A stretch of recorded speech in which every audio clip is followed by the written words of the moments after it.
लोटे ठिकाणचंच नाही तर संपूर्ण महाराष्ट्रामधली अनेक ठिकाणी परिस्थिती आहे.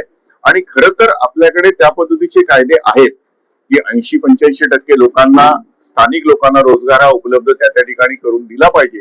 तशा पद्धतीचे कायदे सुद्धा अस्तित्वात आहेत. पण दुर्दैवाने सरकार असेल, मग ते कुठल्याही पक्षाचं गेल्या काही वर्षांमध्ये आलेलं असो, कधी त्यांनी या गोष्टीकडे नेहमी ते कानाडोळाच करत आले आणि उद्योगपतींना कशी मदत करता येईल अशा पद्धतीचीच भूमिका त्यांची सातत्याने राहिलेली आहे. यासाठी महाराष्ट्र नवनिर्माण सेना आणि राजसाहेब आम्ही स्थापनेपासून झगडत आलेलो आहोत. अनेक ठिकाणी त्याचा चांगला परिणामही झाला, लोकांना नोकऱ्या मिळाल्या, पण ते पुरेसं नाहीये.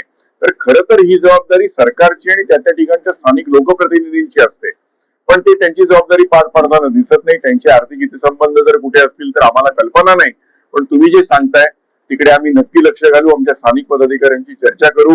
गरज असल्यास आंदोलन सुद्धा करावं लागेल आणि इथल्या स्थानिकांना रोजगार कसा मिळेल यासाठी आम्ही नक्कीच प्रयत्न करू. महाराष्ट्र निर्माण सेनेचं हे प्रमुख उद्दिष्ट आहे आणि आम्ही त्याप्रमाणे नक्की काम करू.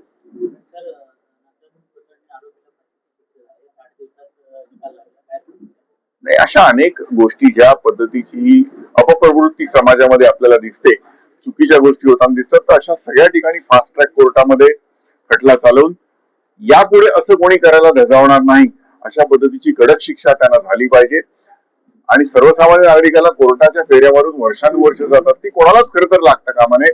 अशा पद्धतीच्या खटल्यांमध्ये तर नाहीच, पण एकंदरीतच ते कामकाज जोरात होऊन लोकांना लवकरात लवकर न्याय मिळाला पाहिजे